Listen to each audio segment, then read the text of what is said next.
प्रिय विद्यार्थियों नमस्कार। मैं डॉक्टर गौरव त्रिपाठी आपके लिए लेकर के पुलिस भर्ती अन्य प्रतियोगी परीक्षाओं समूह ग, घ और ख के लिए प्रश्नों का एक श्रृंखला लेकर उपस्थित हुआ हूं। ये हमारा प्रयास, यह आखिरी प्रयास पुलिस भर्ती के लिए न केवल अपितु अन्य सारी भर्तियों के लिए हम उपस्थित हुए हैं प्रश्नों की श्रृंखला लेकर के। हमारा प्रयास है कि आपके प्रयास में मिलकर के दोनों लोग एक आखिरी प्रयास करें और आपको सफलता दिलाएं।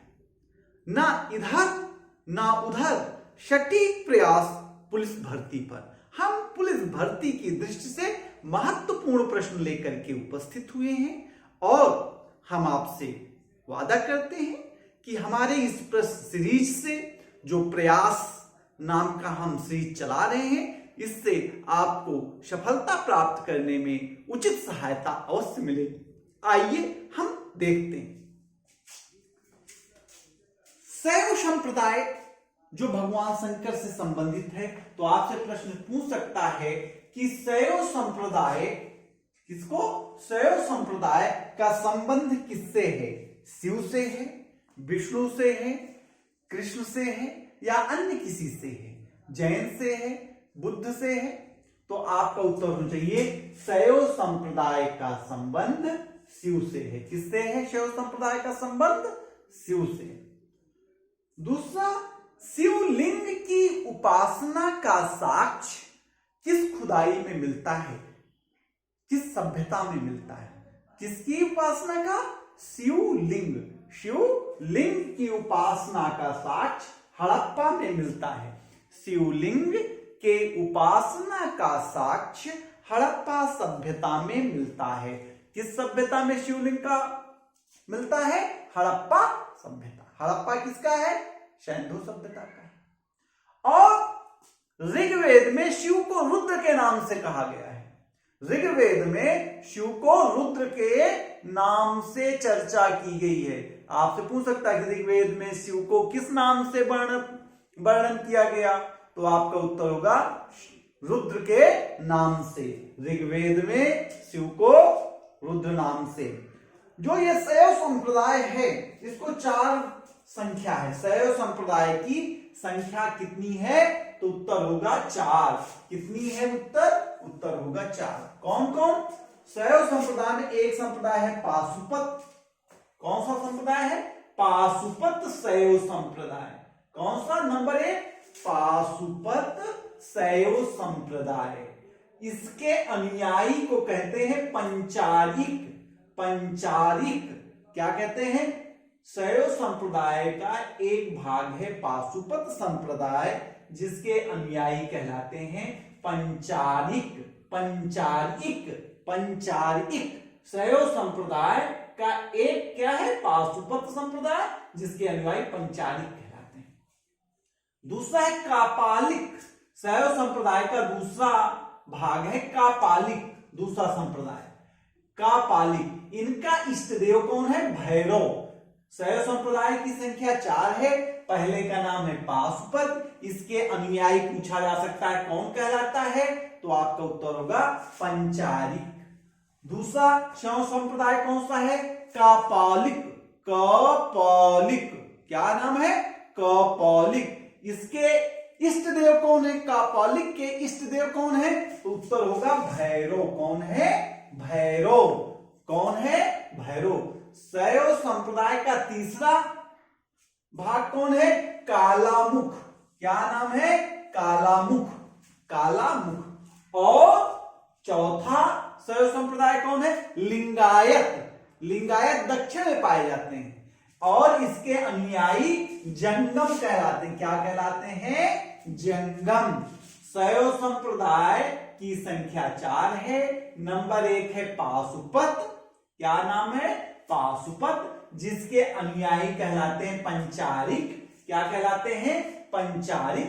दूसरा संप्रदाय है कापालिक। क्या संप्रदाय है? कापालिक। शैव संप्रदाय का। इसके इष्ट देव है भैरव। तीसरा है काला मुख, क्या नाम है, काला मुख। और चौथा लिंगायत है जो दक्षिण में पाए जाते हैं, इसके अनुयायी कहलाते हैं बेटा जंगम। क्या कहलाते हैं, जंगम। आपसे प्रश्न पूछ सकता है कि जंगम किसे कहते हैं, किस संप्रदाय के अनुयायी को जंगम कहते हैं, किस संप्रदाय के अनुयायी को जंगम कहते हैं, तो आपका होगा लिंगायत शैव संप्रदाय। लिंगायत किसका है, शैव संप्रदाय का है। तो लिंगायत शैव संप्रदाय के अनुयायी जंगम कहलाते हैं और पाशुपत शैव संप्रदाय के अनुयायी पंचारिक कहलाते हैं। और एक इंपॉर्टेंट प्रश्न, ये बहुत इंपॉर्टेंट है, योगी आदित्यनाथ जी क्या है, उत्तर प्रदेश के मुख्यमंत्री हैं और ये संत भी हैं। किस संप्रदाय के संत हैं, नाथ संप्रदाय। कहां है, गोरक्षपीठ कहां है, गोरखपुर। तो आपसे प्रश्न पूछ सकता है कि नाथ संप्रदाय का संस्थापक कौन है, बहुत इंपॉर्टेंट है। नाथ संप्रदाय का संस्थापक मत्स्येंद्रनाथ, कौन है, मत्स्येंद्रनाथ। नाथ संप्रदाय का संस्थापक मत्स्येंद्रनाथ हैं, कौन है, मत्स्येंद्रनाथ। अगला, एलोरा का जो कैलाश मंदिर है, एलोरा का कैलाश मंदिर कहां है, एलोरा में। पूछ सकता है कैलाश मंदिर कहां स्थित है, तो एलोरा में स्थित है। इसको किसने बनवाया था, किस शासकों ने, राष्ट्रकूट शासकों ने। एलोरा का कैलाश मंदिर राष्ट्रकूट शासकों ने बनवाया। किसने बनवाया, राष्ट्रकूट शासकों ने बनवाया। कहां का मंदिर, एलोरा का कैलाश मंदिर। एक मंदिर और है, राजराजेश्वर शैव मंदिर। राजराजेश्वर शैव मंदिर, राजराजेश्वर शैव मंदिर कहां स्थित है, तंजौर में। इसे बृहदेश्वर मंदिर भी कहते हैं। राजराजेश्वर मंदिर, राजराजेश्वर शैव मंदिर कहां स्थित है, पूछ लेगा आपसे तो आपको बताना पड़ेगा उत्तर, तंजौर। राजराजेश्वर मंदिर कहां है, तंजौर में है। कहां है राजराजेश्वर मंदिर, तंजौर में है। ठीक है। मुद्राओं पर शिव और नंदी का अंकन किस काल के शासकों ने किया, किस वंश के शासकों ने कराया। मुद्रा पे, सिक्कों पर किसका अंकन, शिव और नंदी का अंकन कुषाण शासकों ने कराया। किसने कराया, कुषाण शासकों ने कराया। क्या किया इन लोगों ने, कुषाण शासकों ने मुद्राओं पर शिव नंदी का अंकन कराया। मुद्राओं पर शिव नंदी का अंकन कुषाणकालीन शासकों ने कराया। ठीक है, ये तो हम शैव से संबंधित इंपॉर्टेंट प्रश्न देख रहे थे। कृष्ण का प्रथम बार उल्लेख कहां मिलता है, कृष्ण का, भगवान कृष्ण, तो भगवान ये इंपॉर्टेंट है क्योंकि अब अयोध्या का हो गया है, अब मथुरा की तरफ बहुत चर्चा है। तो भगवान कृष्ण का प्रथम उल्लेख किस ग्रंथ में मिलता है, तो उत्तर होगा छांदोग्य उपनिषद में। किस उपनिषद में, कृष्ण का प्रथम उल्लेख छांदोग्य उपनिषद में मिलता है। कृष्ण का प्रथम उल्लेख छांदोग्य उपनिषद में मिलता है। विष्णु के अवतारों की कुल संख्या कितनी है, 10। विष्णु के कुल कितने अवतार हैं, 10। विष्णु के कुल कितने अवतार होने, कुल 10। 9 हो चुका, 10वां जो है कल्कि है, कल्कि, इसका होना है, अभी हुआ नहीं है। इस्लाम धर्म की स्थापना किसने किया, हजरत मोहम्मद। इस्लाम धर्म की स्थापना किसने किया, हजरत मोहम्मद। हजरत मोहम्मद जब मक्का से मदीना गए 622 ईस्वी में, तो उसे हिजरत कहा गया। हिजरत क्या है, हिजरत वो वर्ष है, हिजरत का मूल शब्द का अर्थ है कि किसी एक स्थान को छोड़कर चले जाना। तो पैगंबर साहब ने, हजरत मोहम्मद साहब ने मक्का से मदीना की ओर गए 622 ईस्वी में। तो तो उसे हिजरत कहा गया और उस सन को हिजरी संबत कहा गया। हिजरी संबत, हिजरी संबत आपसे पूछ सकता है हिजरी संबत कब आया? 622 में। हिजरी संबत कब आया? 622 में। हिजरी संबत कब आया? 622 में। कुरान की भाषा क्या है? अरबी। ये आप जानते हैं कुरान किस भाषा में लिखा है? अरबी भाषा में। कुरान किस भाषा में लिखा है? अरबी भाषा में। ईसा का जन्म कहां हुआ? ईसा मसीह का जन्म जेरूशलम के बैतलहम में हुआ। जेरूशलम के बैतलहम में हुआ। ईसा का जन्म जेरूशलम के बैतलहम में हुआ। बैतलहम में हुआ। मगध की राजधानी क्या थी? गिरिव्रज। मगध की राजधानी गिरिव्रज या राजगृह थी। क्या थी? गिरिव्रज या राजगृह थी। मगध की राजधानी गिरिव्रज या राजगृह। बिंबिसार किस वंश से संबंधित है? बिंबिसार हर्यक वंश से है। मगध का सबसे प्राचीन राजवंश बृहदारण्यक शासक था। बिंबिसार किस वंश से संबंधित है? हर्यक वंश। और एक प्रश्न पूछ सकता है कि महात्मा बुद्ध की सेवा के लिए किस राज वैद्य को बिंबिसार ने भेजा था? तो उत्तर होगा जीवक को। महात्मा बुद्ध की सेवा के लिए बिंबिसार ने जीवक को भेजा था।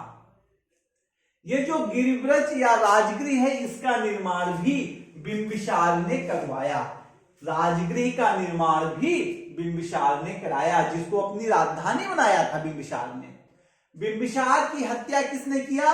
बड़ा इंटरेस्टिंग है। बिंबिसार की हत्या के पुत्र अजात शत्रु के, कुणिक के नाम रहा उपनाम। बिंबिसार की हत्या उसी का पुत्र अजात शत्रु ने किया, कुणिक नाम था। और फिर इंटरेस्टिंग देखा, अजात शत्रु की हत्या ओके पुत्र उदयन के। अजात शत्रु की हत्या के केस उदयन के। उदयन ने किस नगर की स्थापना किया? उदयन ने पाटलिपुत्र की स्थापना किया। पाटलिपुत्र आज का पटना है। तो आपसे प्रश्न पूछा पाटलिपुत्र की स्थापना किसने किया? तो आपका उत्तर होगा उदयन ने किया। किसने किया? उदयन ने किया। किसने किया?